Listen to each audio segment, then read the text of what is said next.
Portanto, quer dizer que a construção dos modelos explicativos, o tal recurso aos universais, há de ter 3 fases. Uma primeira fase, que é mais intuitiva, tem a ver com eu conceber uma hipótese. Portanto, com eu perceber, ter uma hipótese explicativa. Que é eu olhar, vamos manter o exemplo da moeda. É eu olhar para as conchas, eu olhar para os cigarros, eu olhar para o ouro e ter uma intuição, dizer, há aqui algo de comum, há aqui algo de geral, há aqui um universal, há aqui um conteúdo universal, há aqui uma lei geral que faz com que as conchas, os cigarros, o ouro, há aqui algo de comum. É ter uma intuição. Certo? Há aqui algo que está para lá das circunstâncias concretas de utilização. Uma segunda fase será uma fase de explicitação. Portanto, é a fase em que eu tenho, para essa hipótese que eu intuí, eu tenho uma possibilidade de a explicar. No caso da moeda, eu diria o objeto, se calhar estes objetos, nestas 3 ou 4 ou 1000 ou milhões de circunstâncias, são moeda, porque reúnem determinadas características na perspectiva de quem os usa. Quem os usa vê neles, avalia neles, nas ações que faz, usa-os de determinada forma. Okay? Portanto, são 2 fases diferentes. A primeira fase, são 2 fases diferentes. Primeira fase, eu intuir, ter uma visão de que há ali algo mais geral, que há uma hipótese explicativa que pode ser desenvolvida, que há uma lei geral, que há um universal potencialmente subjacente a determinado fenómeno. Uma segunda fase é eu explicitar. Explicitar implica também ter uma possibilidade de explicitação que seja comunicável. Ou seja, eu posso ter a ideia que as conchas, os cigarros e o ouro têm algo de comum, mas eu não ser capaz de explicar a outro ser humano porque é que eu acho que há ali algo de comum. Quer dizer, pode-me parecer isso, mas eu não... se me perguntarem, mas porquê? Posso não conseguir articular isso. Esta segunda fase é a passagem da primeira, em que eu tenho a intuição, mas não consigo comunicar, para uma fase em que eu consigo explicar a outro. Portanto, consigo ter uma explicação mais objetiva. O conhecimento não deixa de ser subjetivo, não é? A explicitação é que é objetiva no sentido de comunicável a outro ser humano, não é? Por uso da linguagem, que eu consigo tornar inteligível ao outro a minha hipótese, não é? Dizer, e a mim mesmo, antes de tornar comunicável ao outro, tenho que tornar inteligível para mim mesmo, não é? À partida, se eu conseguir tornar inteligível para mim próprio, eu conseguirei, depois é uma questão de capacidade de comunicação, comunicar a outra.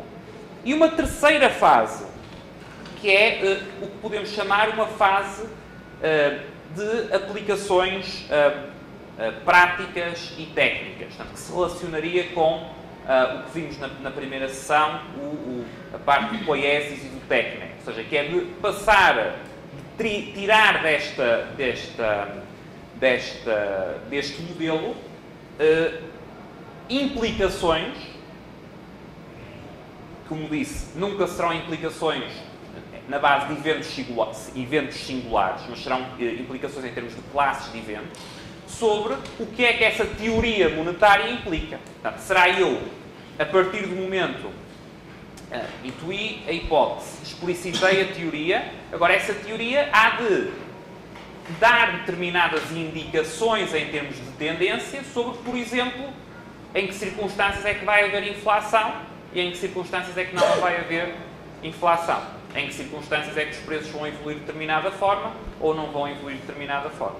Okay? Portanto, reparem, as 3 fases são distintas e podem ser separadas por muito tempo. Eu posso dar um exemplo, mudando um pouco de área, que é o exemplo que me veio agora à cabeça e é um bom exemplo, de escola austríaca para public choice. Pedindo desculpa ao professor Iório, mas é uma escapada breve. A questão dos paradoxos do voto, que é um tema muito tratado em public choice, portanto, de situações em que, alterando as regras de uma votação coletiva, se altera o resultado, mesmo mantendo todos os elementos constantes. Isto foi intuído que havia situações destas há bastante tempo, há séculos atrás. Não é? Houve pessoas que notaram isso, disseram, há aqui qualquer coisa de curioso. Mas só até há pouca... Portanto, a explicitação do que é que se está a passar aí, não é? Portanto, que aspectos nos processos de votação coletiva é que levam a que haja paradoxos de voto, é algo muito mais recente, tem poucas décadas. Portanto, uma coisa é a tal intuição. Eu posso perceber que há ali... Outra coisa é eu conseguir explicitar, articular o que é que de facto está ali, a passar. De uma forma mais geral. Certo? E terceiro é ter aplicações disso. Portanto, eu posso também conseguir explicitar e da explicitação não resultam necessariamente aplicações. Mas, frequentemente, há quem seja muito bom a intuir e não muito bom a explicitar. Há quem seja muito bom a explicitar, mas não seja bom a tirar aplicações. Okay? Para concluirmos esta primeira parte, deixar ainda algum tempo para mais questões. Uma dificuldade geral, em termos de quaisquer modelos e do tratamento dos fatos em ciências sociais, ou de sintetizar grande parte destas dificuldades gerais, é que, no caso das ciências sociais, nós estamos como que olhando o mundo a partir de dentro. O professor Iório, no livro base do curso, tem uma citação do Ortega Gasset, que é o olho tentando ver-se a si próprio. Em certo sentido, é mais do que isso. É a mente humana tentando percepcionar-se a si própria. Não é? Que nós podemos pensar em formas do olho se ver a si próprio, por meio de instrumentos. Mas a percepção que a mente tem, não é? Qualquer forma de percepção que a mente tem, o que nós estamos a tratar em ciências sociais é tratar de situações em que estamos a pedir à mente que trate sobre uma forma de percepção de coisas que são elas próprias percepções que a mente tem.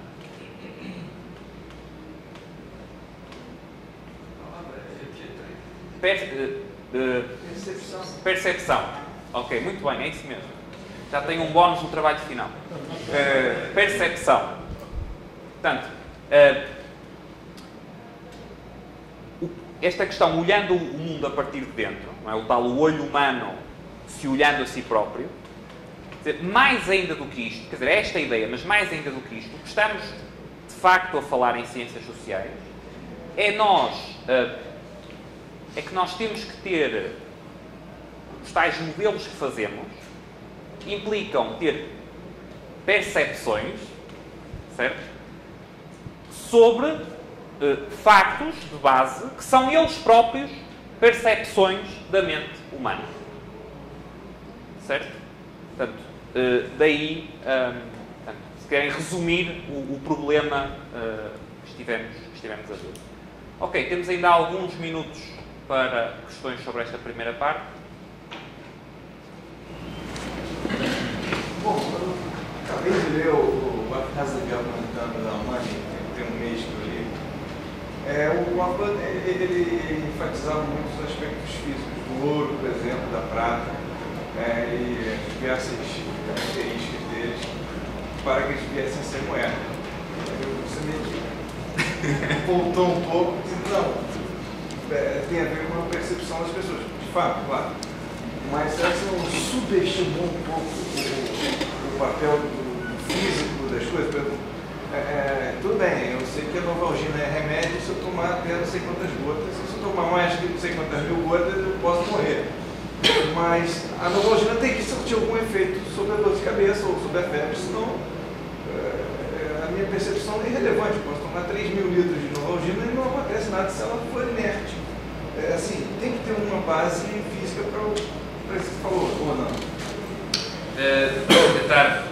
Tentar explicar um pouco melhor. O ponto não é que as percepções determinam por si mesmas a realidade. Se eu tiver a percepção que consigo voar e me atirar do 10º andar, o efeito vai ser o mesmo do que se eu tiver a percepção que não consigo voar. O ponto não é isso. O ponto é que, para compreender as ações das pessoas, que são o objeto das ciências sociais, o ponto de partida nunca é algo objetivo, nunca é algo intrínseco nas propriedades físicas dos objetos. O ponto de partida tem a ver com